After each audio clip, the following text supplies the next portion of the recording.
Bonsoir, je suis le professeur Mohamed Ziani.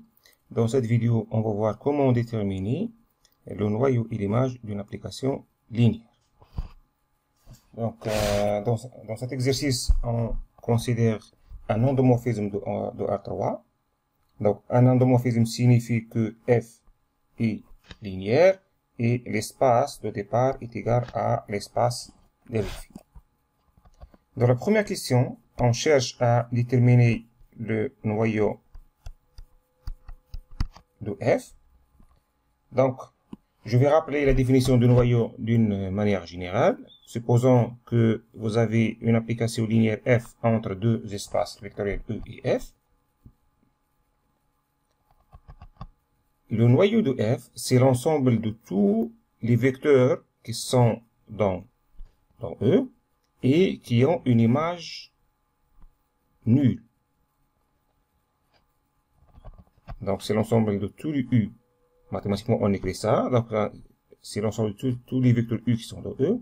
Et tel que f de U égale à 0 de f.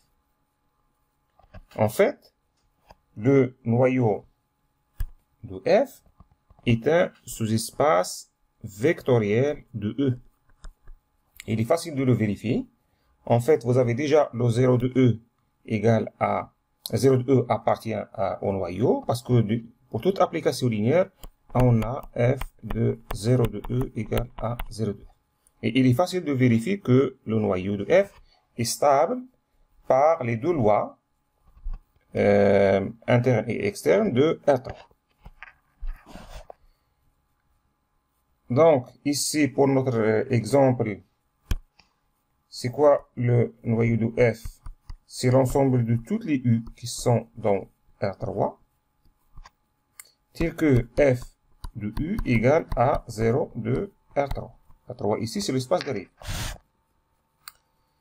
Donc, on va prendre un vecteur arbitraire dans le cœur de f. Alors, la première chose, c'est que vous avez U, il est dans R3. Donc, on va l'écrire U égale à x, y, z dans R3. Et f de U égale à 0 de R3, on va l'écrire sous la forme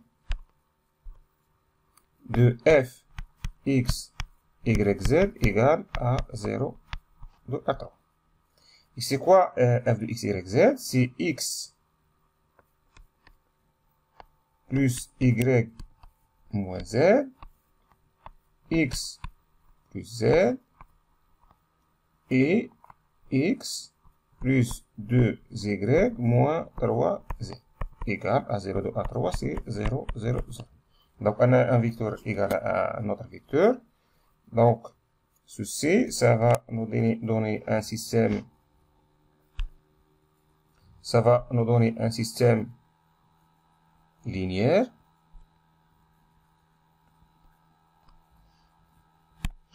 C'est x plus y moins z égale à 0. Donc, la première composante égale à la première composante. Ensuite, la deuxième composante est égale à la deuxième composante. Et la troisième composante est égale à la troisième composante. Ce sera x plus 2y moins 3z. Et il est facile de résoudre ce système linéaire en utilisant la méthode de Gauss. Donc, on va préserver la première ligne et éliminer x dans la deuxième et la troisième. Donc, je vais remplacer la ligne 1, 2 par la ligne 2 moins la ligne 1 et la même chose pour la troisième ligne. Donc, vous aurez ici juste moins y plus 2z égale à 0 et y moins 2z égale à 0.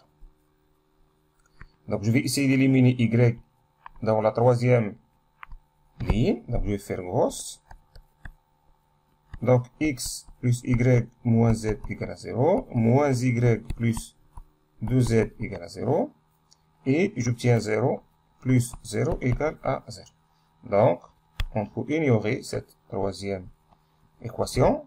Donc, on aura juste deux équations avec trois variables. Donc, on a un paramètre. Par exemple, on peut choisir z comme paramètre. Ceci, ça va nous donner d'abord que y égale à 2z. et je remplace dans la première équation et j'obtiens x égale à moins z. Et il ne faut pas oublier d'écrire que z est un paramètre. Et donc, u va devenir quoi? Ce sera moins z de z, z, que je peux écrire aussi z, facteur de moins 1 de 1. Donc, si je note ce vecteur par u1, le u va s'écrire sous la forme de u, z fois u1, avec z appartient à R quelconque. Et puisqu'on a pris un vecteur arbitraire dans le noyau et on a trouvé qu'il s'écrit une combinaison linéaire de U1, donc tous les vecteurs de noyau vont s'écrire sous forme d'une combinaison linéaire de U1. Et donc, ceci implique que le cœur de F, c'est le vecteur de U1. C'est le sous-espace vectoriel engendré par U1. On va essayer maintenant de trouver une base de noyaux. Donc, vous avez déjà une famille génératrice. Donc là, vous avez, par exemple, B1 égale à U1. Il est déjà génératrice de F. Et vous avez B1 est libre, car U1 est différent de 0 de 4. Et donc, ceci implique tout simplement que le cœur que B1 est une base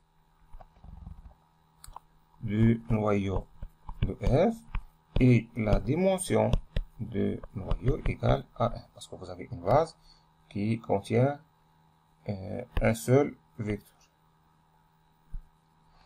Et notre remarque, c'est que, puisqu'ici vous avez le U1 est différent de 0 de R3, ça va vous donner que le cœur de F est différent de 0 de R3.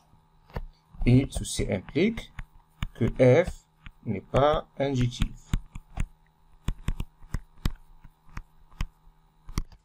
Voilà, je vais rappeler ça d'une manière générale. Donc, on sait bien maintenant déterminer le noyau. Et vous avez le résultat intéressant suivant. C'est que F est injective si et seulement si le cœur de F est réduit à 0,2. Sachant que le cœur de F est un sous-espace vectoriel de 1. Et donc, dans le cas où vous avez F est injective, le cœur de F est réduit au singleton 0,2. Maintenant, on va essayer de déterminer l'image de F. Pour cela, je vais rappeler la définition de l'image. Donc là, l'image de F, c'est l'ensemble de tous les vecteurs qui sont dans F. C'est ça, en fait, l'image, qui admettent des antécédents dans E. Donc, c'est l'ensemble de tous les vecteurs V dans F, tel qu'il existe un antécédent dans, ici, c'est F de U égale à F. Et, bien évidemment, on peut démontrer facilement que l'image de F est un sous-espace vectoriel de F. C'est pas seulement un sous-ensemble, mais est un sous-espace vectoriel. De la même façon, l'image de F, ou la dimension de l'image de F, nous donne une indication sur la surjectivité de F. Et donc, vous avez F est surjective si et seulement si l'image de F égale à F. Voilà, c'est un résultat qui est intéressant. Il faut le noter.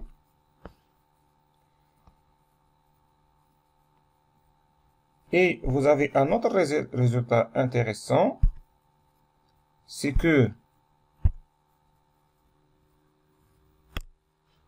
si vous avez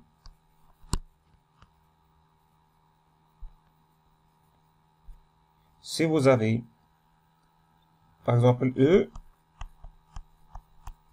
est engendré par une certaine famille U1 jusqu'à UP. Et avec bien sûr F est linéaire. Il ne faut pas oublier que F est linéaire. Alors, l'image de F, c'est le sous-espace engendré par les images du U. Ici, F U1 jusqu'à F U. Mais à condition que F soit linéaire. Et donc ici, dans avec cette propriété, il est facile de déterminer l'image de F. Il suffit de connaître une famille génératrice de l'espace de départ ou en particulier une base de l'espace de départ. Nous, on a F, il est défini de R3 vers R3 qui est linéaire. Et on connaît la base canonique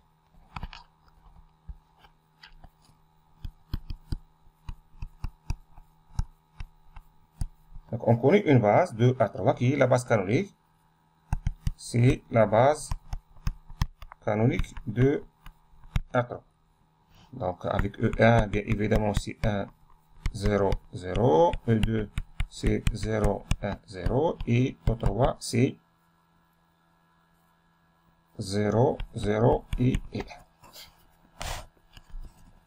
Et donc, puisque B la base canonique est déjà une base de l'image de F, on peut écrire que R3, qui est l'espace de départ, c'est le vecteur de E1, E2, E3.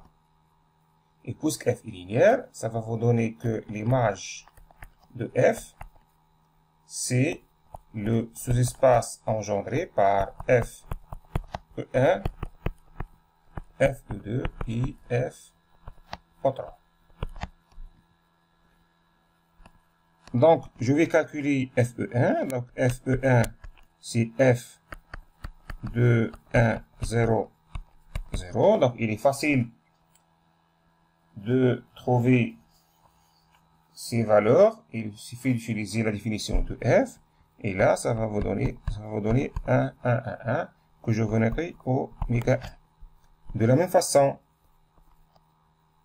F E2, vous allez trouver ces 1, 0, 2, que je vais noter oméga 2. Et F E3, vous allez trouver c'est moins 1, 1 et moins 3, que je vais noter oméga 3. Et donc, ceci, ça va me donner que l'image de F, c'est le vecteur de oméga 1, oméga 2 et oméga 3. Une remarque importante ici, c'est que d'après le théorème de rang, donc que je vais rappeler ici, de manière générale, c'est que la dimension de E, qui est l'espace de départ, c'est la dimension du noyau de F plus la dimension de l'image de F. Sur ici, l'image de F, on l'appelle le rang de F. C'est pourquoi on l'appelle le théorème de rang. Si on revient à notre exercice, c'est quoi l'espace E pour nous? C'est R3. Donc, on aura la dimension de R3 égale à la dimension du noyau qu'on avait trouvé égale à 1. Bien évidemment, la dimension de R3 égale à 3, plus la dimension de l'image de F. Et ceci implique que la dimension de l'image de F égale à 2. Et donc, vous avez déjà une idée sur la dimension de l'image en utilisant le rang de F. Ceci, ça va vous donner quoi? Ça va vous donner automatiquement, je vais noter ça par exemple B, que la famille B, il est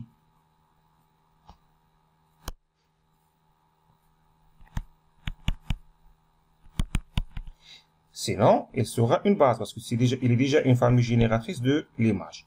S'il est libre, il sera une base et la dimension de l'image sera 3, ce qu'il faut. Donc, la famille B est déjà et il y est. Donc là, ça veut dire qu'on peut exprimer un vecteur de cette famille en fonction des autres vecteurs. Vous pouvez facilement regarder que oméga 1 moins 2 oméga 2 égale à oméga 3. Puisqu'on peut exprimer oméga 3 en fonction de oméga 1 et oméga 2, on va la supprimer de la famille génératrice. Donc, ceci revient à écrire que l'image de f, c'est tout simplement le vecteur de oméga 1 et oméga 2. Donc, on a éliminé oméga 3 parce qu'il est écrit comme combinaison linéaire de oméga 1 et oméga 2. Et on a bien déterminé l'image de f. Maintenant, on va essayer de trouver une base de l'image de f, sachant qu'on connaît déjà une famille génératrice. Donc, on va noter oméga 2, oméga 1, oméga 2. On va la noter par exemple par B2.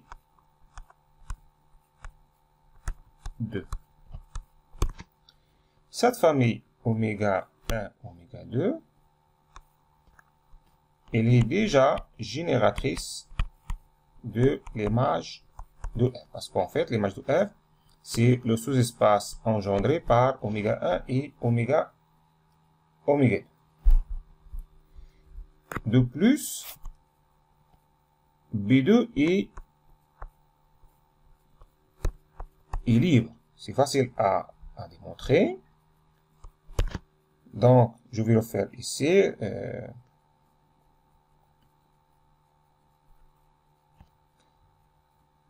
Soit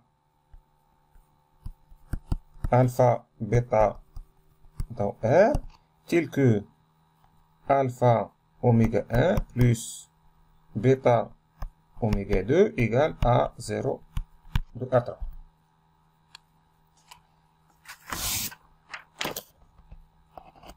Alors, vous aurez alpha plus bêta, alpha plus 2 bêta égale à 0, 0, 0. Et donc, on aura un système facile à résoudre. Vous aurez ici alpha égale à 0 et ensuite alpha plus 2 bêta égale à 0. Et ça va vous donner que alpha égale bêta égale à 0. Et donc, ceci, ça va vous donner quoi? Ça va vous donner que la famille B2 est libre. Et donc, puisque la famille B2 est génératrice de l'image est libre, ça va vous donner que B2 est une base de l'image de f. Et la dimension de l'image égale à 2, comme on avait trouvé dans le théorème du neuron. Donc, on a terminé cet exercice. Je vous souhaite bonne chance et à un prochain exercice.